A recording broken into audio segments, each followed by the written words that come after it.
Limitless was born out of the fact that I was a kid once upon a time, and I grew up in an era where there was things like Orange Wednesdays and like community centres. There was things to do. I think now, when I look at the landscape, young kids have it so tough. We're in massive economic uncertainty, and there just was a gap. And I thought I'd just create something, the young kids, that I would have loved to have accessed when I was younger, and that was really the inspiration. Limitless is unique in the sense that it's the biggest. What's unique about Limitless is that we do it at the Roundhouse, and we have 3,118 young people every single year who can come to it. There are 3 components to Limitless, and you have Limitless Live, which is our hero moment at the Roundhouse each year, which is about accessibility to live music in the context of rising ticket prices, as well as economic uncertainty and inequality. I think there's like a series of moments. Out of the gate, we have Ray, Miss Banks. That was a moment in itself. And I've got to say a big thank you to all of those acts, because they showed faith in what I was doing in the platform. And obviously, Ray has now gone on to be a global superstar. Fantastic. Yeah. Breaking Brits records. If we look back at last year with Steph London, she surprised me. She didn't tell me anything about her performance. She brought a whole bunch of kids on stage to do a dance off. I think the first thing is it needs to be strategic. Right. Most of the success I've seen across organizations working in culture change through Utopia, which is a separate culture change business, are organizations who have designed a strategy to understand where they are, where the challenges are, a quantitative survey, which has a look at their numbers, their diversity levels.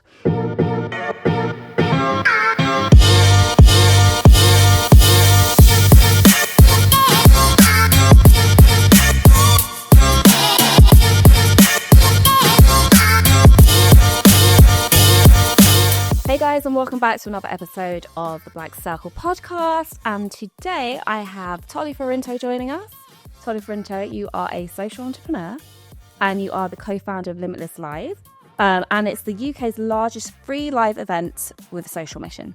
Yeah, so let's kind of get into it and tell me like what inspired you to create Limitless. So Limitless was born out of the fact that I was a kid once upon a time, and I grew up in an era where there was things like Orange Wednesdays and like community centres. There was things to do. Like, you know, I still lived on a council estate, but there were still things to do, and I was excited about doing those things. I think now, when I look at the landscape, young kids have it so tough. You know, we're in massive economic uncertainty, and there just was a gap. And I couple that with the fact that, you know, tickets are rising through the roof, the cost is rising through the roof. And I thought I'd just create something, the young kids, that I would have loved to have accessed when I was younger. And that was really the inspiration. And then I kind of worked backwards from there. But yeah, that was the inspiration. Amazing. And I said in your intro that you're a social entrepreneur. So for people who might not know what that is, can you explain a little bit? So I believe in entrepreneurialism. I believe in business. I believe in ethical capitalism. There's probably people who got their eyebrows raised. What? How? What? And I believe in entrepreneurship as a vehicle to create change. And that's essentially what it is. How do you take entrepreneurship, building businesses, doing business, and in that process having a greater impact on communities, young people, and yeah. Okay, that's interesting. And so I mentioned again that it was like a free event, and we talk about kind of like the vehicle of charity, but it's not exactly that. So let's talk about the realization that charity alone isn't enough, and how brands and businesses can create sustainable change. Yeah, I think I would reposition that slightly, because when I came up with that tagline, charities aren't enough, charities are incredible. The work that they do is incredible. And without charities, if they disappeared tomorrow, there would be a vacuum of support that keeps our society together. But what I see with charities in the charitable sector is they are competing for the same pots of money. You know, the government sets out a pot of money that they give to charities, and all the charities are competing for that pot of money. Now, in its design, it means that the expansiveness of the solution that you can create is restricted by the money that you can access. So, you know, if you were to set up a business and you wanted to scale your offering, or you wanted to build an innovative product, you might get private investment, you might build your customer base, you know, invest more in marketing, and that's how you drive revenue. Um, but for charities, they have access to a particular set of money. And in that, you can't do the really interesting things that means that you access commercial marketing budgets to be able to do innovative things. So charities are really important, and what they do is really important, and they are connected to direct line into communities. But when I said charities, or when I was thinking about charities not being enough, is that, you know, there is a place where their work begins and ends, and the point in which it ends, there's more, which is what I wanted to access. And I know we're going to talk about Limitless in a more greater detail, but just kind of like digging into you and your background, I know that you've also done some work with the Great British Diversity Experiment and Black Men for Change initiative. So let's kind of touch a little bit about that. Cool. I'll start with the Great British Diversity Experiment. Yeah. The Great British Diversity Experiment was interesting. I had previously set up a company called The Opinion UK. Well, The Opinion UK, and then it shifted to Limitless Future Achievement. So there's a theme of Limitless in the businesses I've set up. But when I set up Limitless Future Achievements, that was set up to help businesses connect to underrepresented talent through graduate programs and internships and so on and so forth. And essentially, it was just me talking to managing directors and CEOs who have managed to track down and say, you know, there's lots of talent in communities that you're not necessarily accessing. And in that, I was super, super successful in connecting to the head of talent at Group M. A good friend of mine who had gone to college with was the EA to said person. So she connected the dots. I had a meeting, you know, completely blagged it, but, you know, I just went in there and sold my wares. But they were like, oh, this is incredible. You know, we'd love to work with you. And that was our first big client. And in that, it opened the door to the creative industries as a whole. And my mentor at the time, he's still my mentor, but he had mentored somebody called Jonathan Ackway. Mm-hmm. And Jonathan Ackway used to be the president of Publicis, but now he's gone to be the president of Translation, which is Steve Stout's agency in the States. But at the time, Jonathan, I think, was at Engine, the creative agency.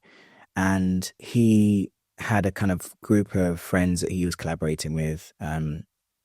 Nadia Powell, who's now my business partner at Utopia. Alex Goat, who's the CEO of Liberty. Laura Jordan Bambach, who is also a co-founder of another agency. And Daniele Fiendaka, who is my old business partner. So they were setting up, or beginning to think about setting up, an experiment that scientifically documented the benefits of diversity, inclusion, and equity. And as I was coming into the industry and signing Group M, they were like, who is this kid? I was super young. I was like 20. How old was I back then? 25, maybe 24, 25. And they were like, who is this kid that's just signed Group M as a client and XYZ? They wanted to do the Great British Diversity Experiment, but they were all managing directors and very, very senior and didn't have enough time. So I come in and I'm like, I've got an abundance of time.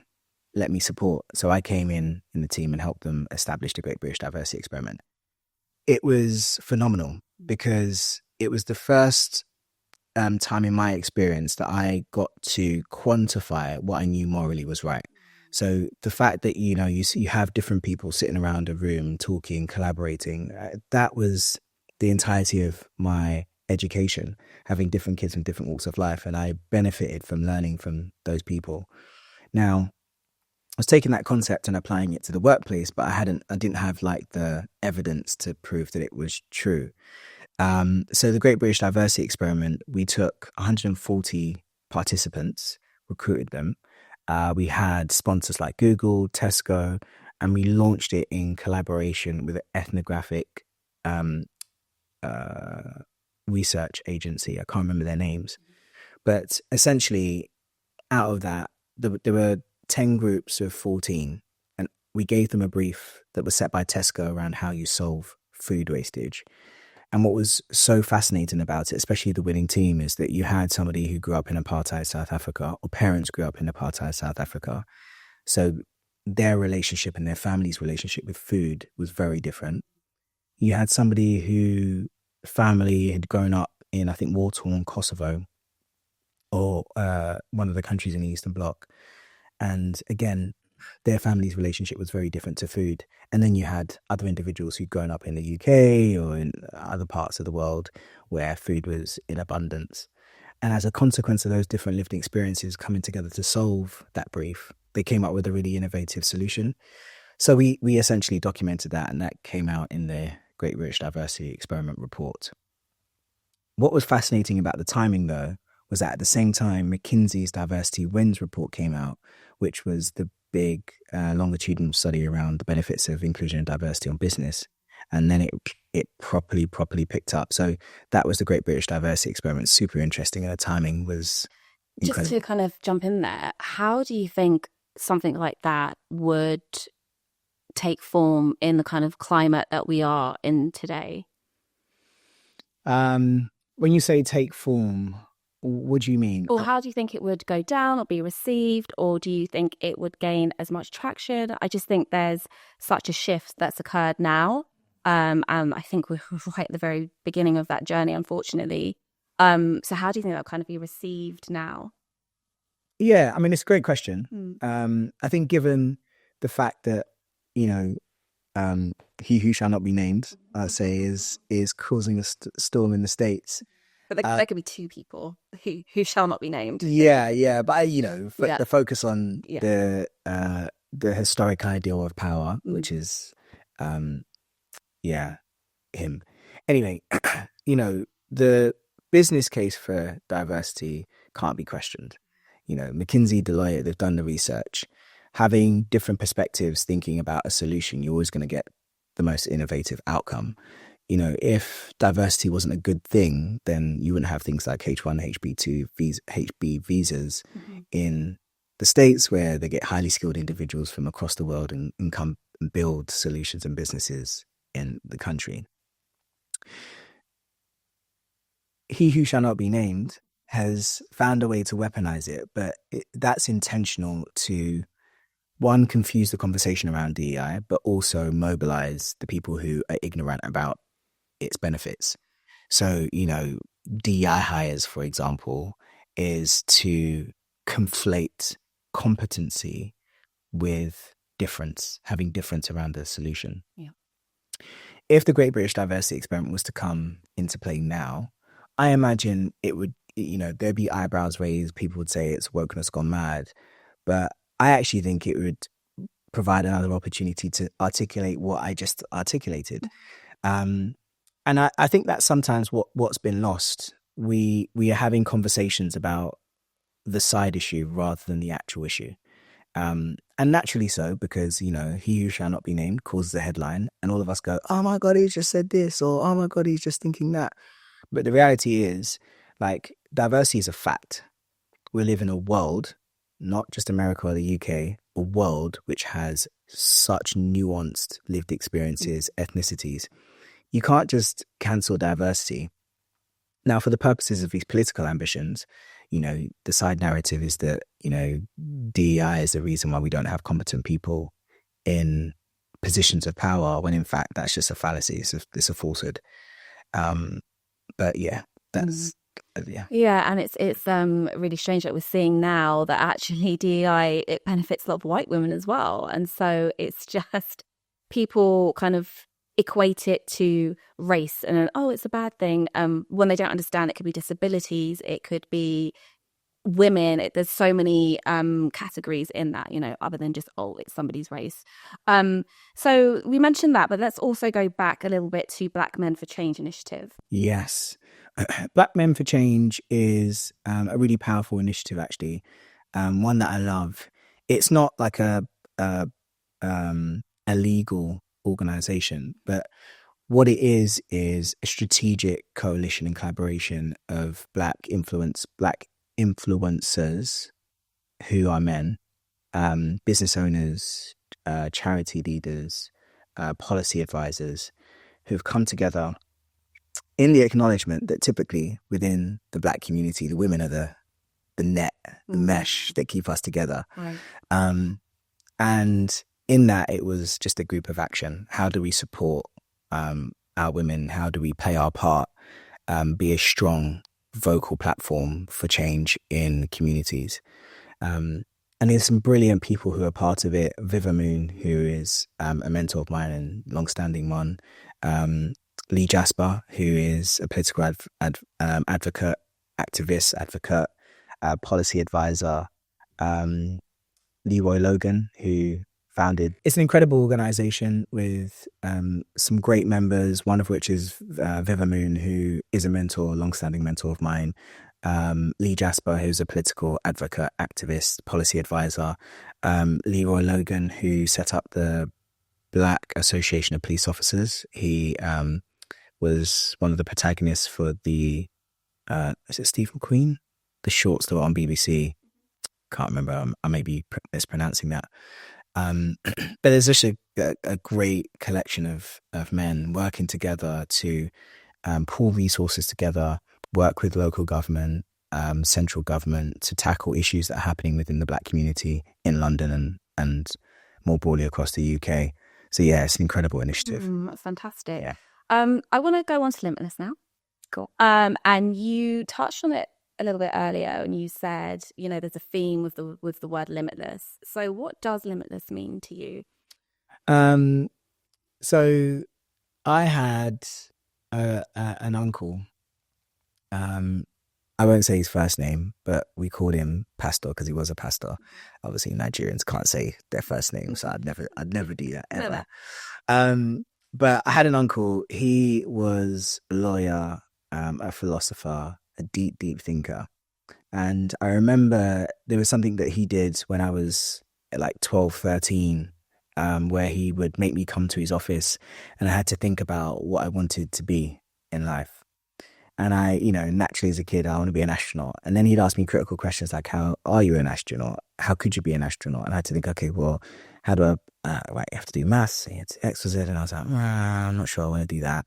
So I just came back and I was like, I want to be an engineer. And I was like, okay, well, what do you need to do to be an engineer? And I think it through logically, rationally, I go, okay, great. I still need maths, but not as much maths. And I could do this and do that.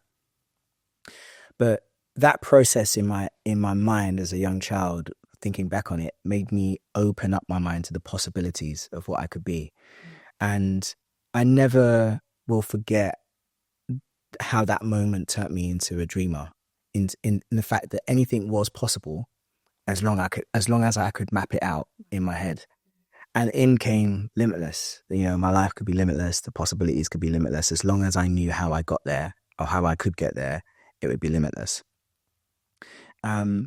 That was one side of it. And then the other side of where Limitless came from is my uncles, my mum, my auntie had a visceral reaction when people would tell me that I couldn't be something, or when my teachers would label me as something. Is that troublesome? No, it's not troublesome.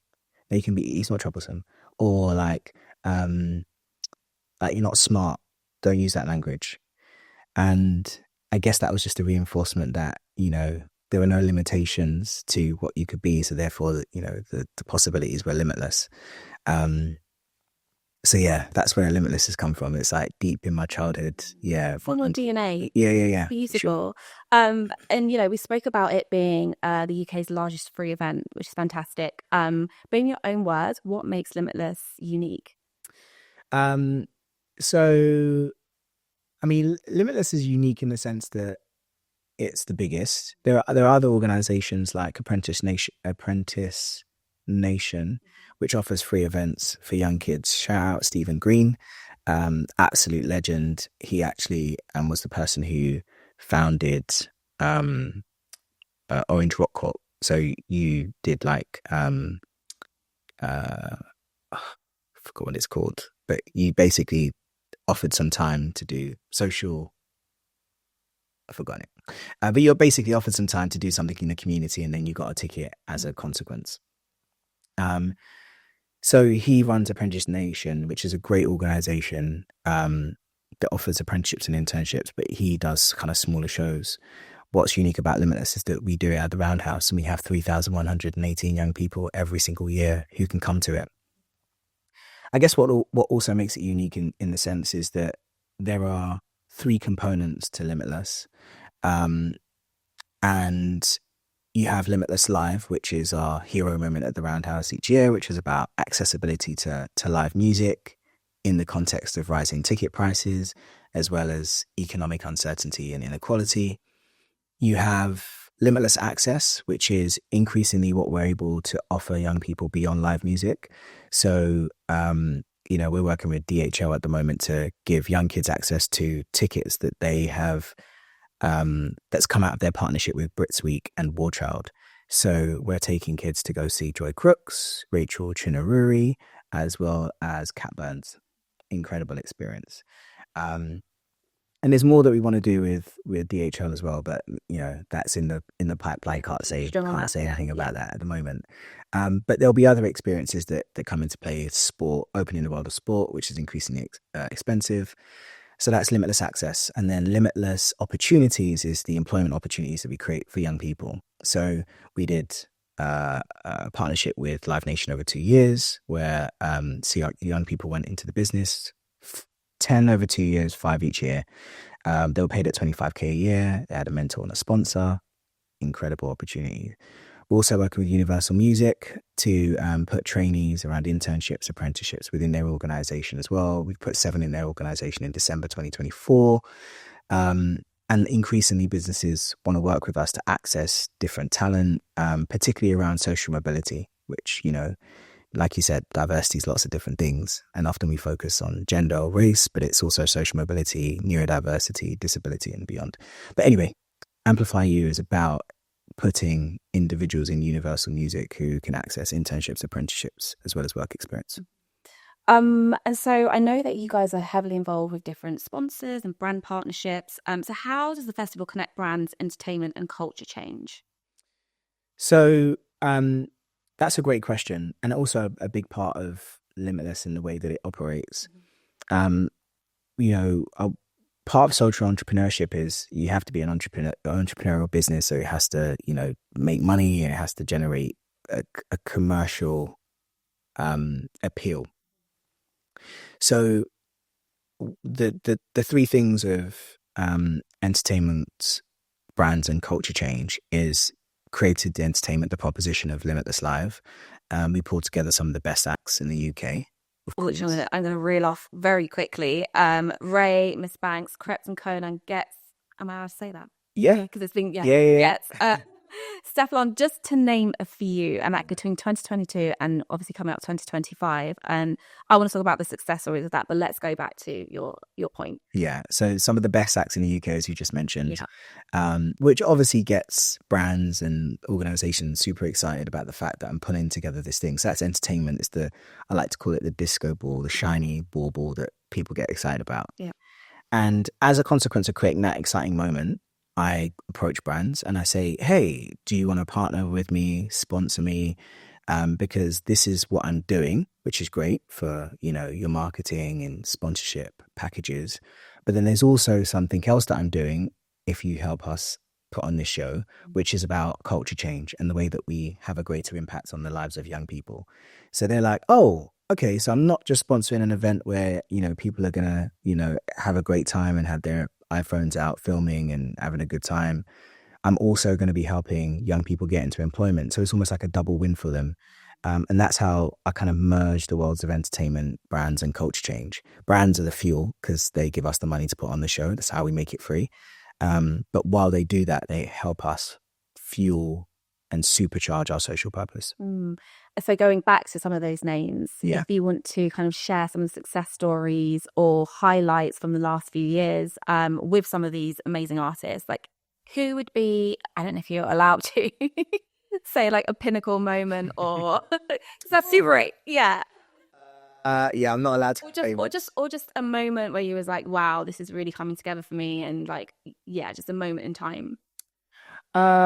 Do you know what? Honestly, I don't think that there is a moment, but I think there's like a series of moments. So, in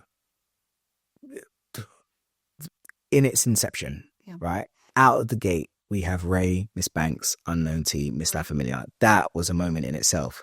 And I've got to say a big thank you to all of those acts because they showed faith in what I was doing in the platform. And obviously Ray has now gone on to be a global superstar. Fantastic. Yeah. She's breaking Brits records. And so yeah, that was a moment.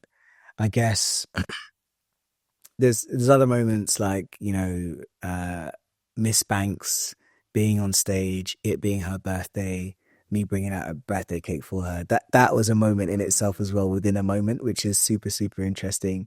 I think, you know, our second year, K-Trap, who wasn't our headliner, Krypton Conan was our headliner, but K-Trap was our secondary act.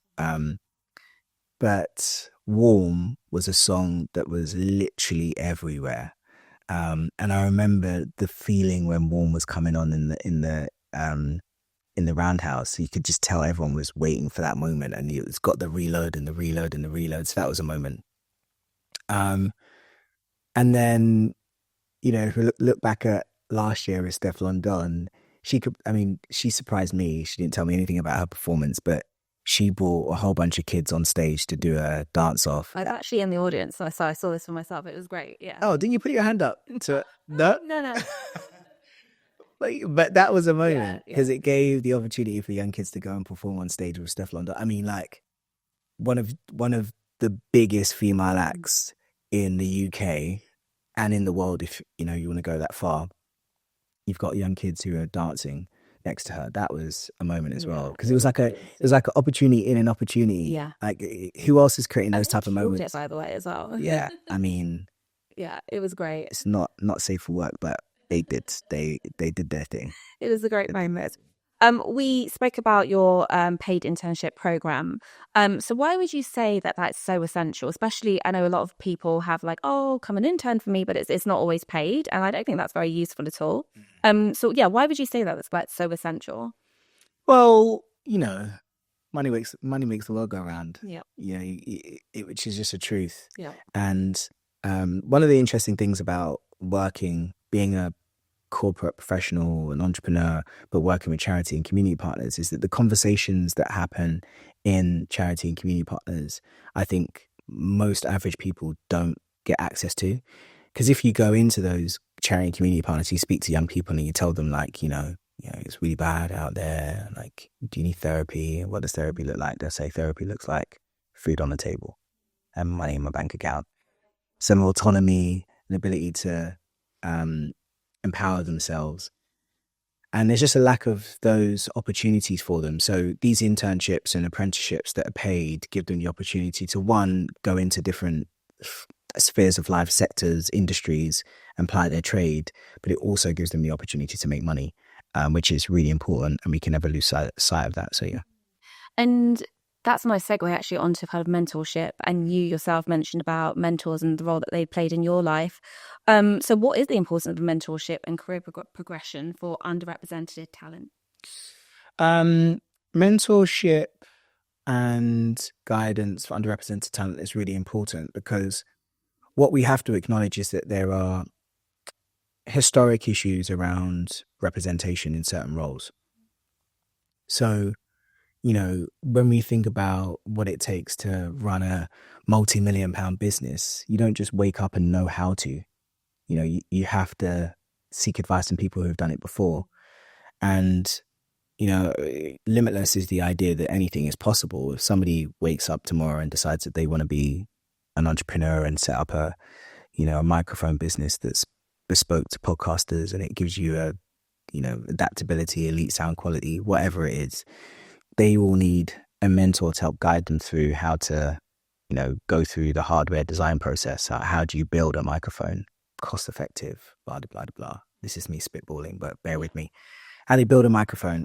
How do you market it? How do you build a customer base? Like, what is your sell to podcasters and podcast studios and XYZ?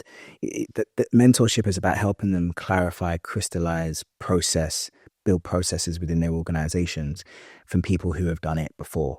And without that, you know, people should still try, but, you know, you're going through a process of trial and error where you can shortcut some of the errors. And I think that's the importance of mentorship. I also think that mentorship is really important in relation to companionship. Okay. because, you know, even if you're in an organization and you're a professional, it can be difficult navigating that organization. You need a trusted place where you can talk about those challenges. You don't feel alone in it. And I think that's some of the biggest challenges that most businesses are facing. They don't have the setup in their organization where they're supporting people as they navigate it. Because business is hard, organizations are hard. That will never not be the case. But then when you look out to entrepreneurs, you know, running businesses, the weight of running businesses, the risk of running businesses, it can be very lonely. Like, who do you go to talk about the challenges, struggles that you're dealing with?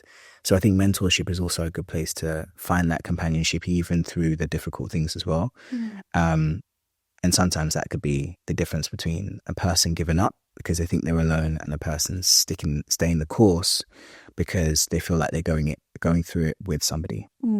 And, you know, I myself can benefit from having a mentor. And honestly, it's like a professional form of therapy. It's just that sounding board and that safe space that you can go to and be like, okay, I feel like I'm doing this wrong or this is going right. And just getting that reassurance, I think, which is really nice. So let's dig a little bit more into like brands and sponsorship and social change. So I know for 2025, you're being supported by KFC, Viagogo, Run Deep Agency.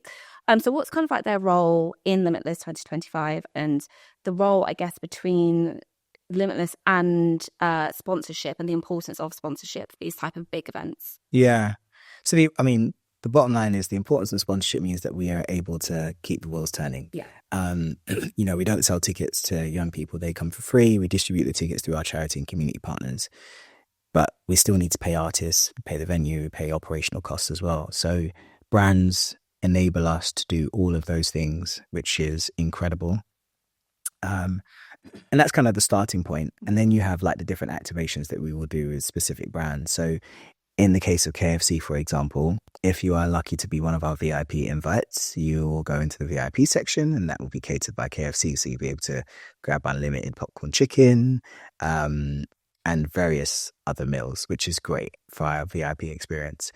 But they have also sponsored 300 tickets. So they've allowed 300 young people to come and access that live music experience as well, which is incredible. And through obviously their reach, they give us greater social amplification and, you know, we're able to shine a light on our social purpose through their communication channels, which is amazing. So that big up KFC. And then we also have like Viagogo, who are one of our kind of supporting core partners. And Viagogo's role is integral to ensuring that one, we are able to, you know, give greater access to the live music experience. But we also work to make sure that the show isn't just a London experience. So we work with charity and community partners in Manchester, Birmingham and Leeds. And Viagogo have helped us pay for coaches to bring them down to the show and take them back home, which is incredible. Yeah. Because there's lots of stuff happening in London and sometimes you can become so like London focused, you forget that this, you know, there's a big world out there. But yeah, they help us bring kids from Manchester, Liverpool and Leeds to the show. Which is incredible. So big up Viagogo. And then Run Deep agency is a kind of fan first culture agency. And I mean, they're just really essential in terms of helping us, again, provide access to greater live music experience. But they speak to brands every single day. So they work with us to continue to get brands involved. And they give up their time. Jodie Fulliger and Rich, I don't know Rich's last name, but they're both the co-owners. Support us in kind of speaking to brands and outreach. In fact, that's how DHL happened as well. So, you know, they play a crucial role in helping us build our social purpose and have a greater impact. Brilliant. And so what would be your insights on how companies can move beyond surface level diversity and initiatives? How companies can move beyond surface level diversity and initiatives. I think the first thing is it needs to be strategic. Right. Like if you're running some training for the sake of running training, that's surface level. If you've got a target or quota that is not tied to like clear thinking and rationale behind why that exists, that's just tokenistic surface level stuff. Most of the success I've seen across organizations working in culture change through Utopia, which is a separate culture change business, are organizations who have designed a strategy to understand where they are, where the challenges are, and where they are will consist of, a quantitative survey, which has a look at their numbers, their diversity levels, and then qualitative insights, which are focus groups, listening sessions, which allow people to speak to the nuance of their lived experience within an organization. So you have the numbers as well as the depth of people's everyday experience within that organization. That will give you a picture of where the opportunities are, where the challenges are, and where you should continue to do good work. And once you understand that, and you understand where you want to go as a business, and where you want to go as a business might be defined by understanding your consumer base. For example, if you know, for example, you are Cadbury's.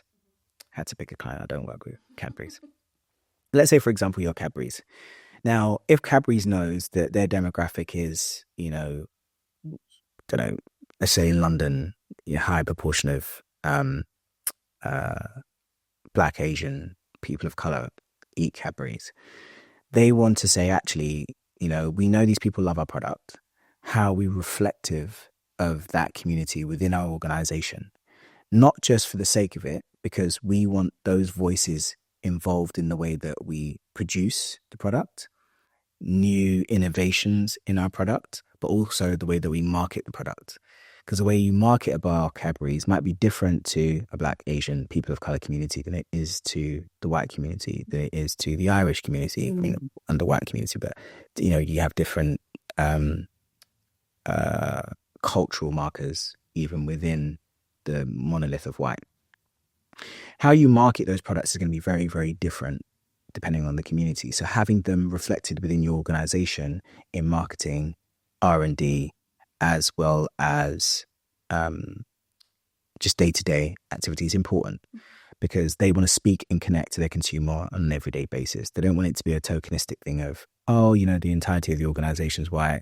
We want to market to the Indian community, so we're going to make a tokenistic Indian ad that has no voices central to that piece of communication. So yeah, that's how they would do it. They would understand why they're doing it based on their consumers, and then being reflective of their consumers. But then there's also different markers. You look at representation in different cities. For example, if you're Cadbury's and you're headquartered in London, which is currently 46% Black, Asian, people of color, the government term is BAME, but we're not using that. No. But if you are headquartered in London and it's 46% Black, Asian, and people of color, then you would look to have that or similar representation within your organization, because you are based in London. So there are people there. If you're headquartered in, I don't know, some rural town in Scotland, the representation might not be high. So therefore, you say overall the UK, I think, is 13-14% Black, Asian, people of color representation. So you might say, actually, given the regional town that we're in, we might match the representation of that town. So the representation of that town might be 1, 2, 3%. So they say, okay, actually, we're going to try and do that. Or you go a step further and you say to people in London, hey, we want you represented in our organization in Scotland. We'll pay you to relocate, but we really want your voice central to the way that we market our product. But that's the rationale behind it. It's a clear rationale. It's not this tokenistic, I feel good, so I'm going to put some brown faces or some disabled people or people with disabilities or, people with different sexual orientations in positions just because it's the right thing to do. There has to be a clear rationale, and that rationale is always there. You just have to look at the society in which we live in and then think about if, our consumer, if you're Cadbury's, if you're Andrex, you say, what's Andrex tissue? Yeah, if you're Andrex, if you're Coke, if you're a Huel, if you're selling to an audience which is diverse, like having that diversity in your business is important to be able to connect authentically to them. So I think organizations that do it right, it's not surface level, have that clear rationale as to why they are doing it. I think they also do a great job of communicating that why across the organization. What we're seeing right now is in the States, there's a conversation about DEI being dead and it being woke and wokeness gone too mad. I mean, there's so many layers to that because they're using the word woke wrong. Yeah, they're subverting it in a really disturbing way. Yeah. But the reality is, the idea of woke is a necessary term, a necessary articulation of acknowledging the historic systemic issues around racial inequalities. And the education around that is critically important as using the word, or even saying, for example, no organization would say it, but if an organization said, we're going to be a woke organization, helping the organization understand why you've said that is critically as important as just saying it. So as most organizations implement DEI strategies, helping their organizations understand the why behind it is critically important, because if you don't understand the why, you're going to rebel. It's like me saying, you know, you have to wear Deodora trainers. I don't want to out Deodora like that. That sounds bad. Deodora, forgive me. If you're supposed to Limitless, come. But like, for example, if I said you had to wear Adidas trainers for the rest of your life, right, you would want to know why. And if I didn't tell you why, but forced you to do it, at some point you'd be going, but I want to wear Nikes. Yeah. Like, why am I wearing? Wouldn't you? Yeah, you'd rebel because you don't understand why you're doing it. So I think in many organizations, I'm not saying it's the entirety of the issue, but in many organizations, you know, historically have set out the fact that they're going to be an inclusive and diverse business, but have not told their organization why. And, you know, there are inevitable things that happen when you set down a particular path. For example, being a diverse and equitable organization, it means that promotions are going to be different. And if promotions are different, what is the impact that's felt on the individuals in that promotion process? Because, you know, you still look at the data, and you know, if you look at most organizations, the leadership is historically still white, middle-aged white men. Yeah. Now, if you are speaking to middle-aged white men, and you're saying to them, we're going on a journey which to be a more diverse, equitable, and inclusive organization, you have to help them understand the why. Because if they don't understand the why, when you get to the promotion process will change, because historically they didn't need to be sharper and compete with more demographics. They were, just because of affinity bias and the promotion process not being as transparent, and, you know, informal processes of being the people being promoted, they would have just got a tap on the shoulder historically and they would have been promoted. But now you've got greater transparency, you've got clarity in process, you've got greater ability to see people who are performing, and that allows them to then go into a promotion process. They're competing. Right. And that competition feels like it's a new concept. It's a new concept, but it also feels like a loss. Yeah. Because, you know, they will perceive that their opportunities to be successful have been limited as a consequence of going in this direction. And if you do not understand why, you will rebel. Absolutely. Yes, that's so true. And we're seeing it play out right now in real time, which is again, it's scary, but the work that you're doing is so important. And it's like the antidote for all of this anti kind of DEI rhetoric. So let's kind of almost to the end, let's wrap it up a little bit.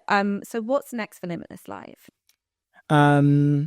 What's next for Limitless Live? I have big ambitions for Limitless Live.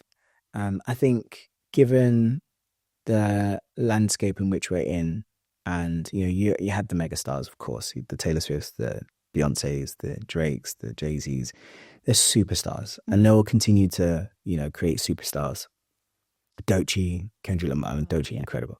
Kendrick Lamar, great, and, you know, incredible. Even Little Sims, what she's doing, the Stormzy's, the Daves, the Central Seeds, incredible, massive arena acts.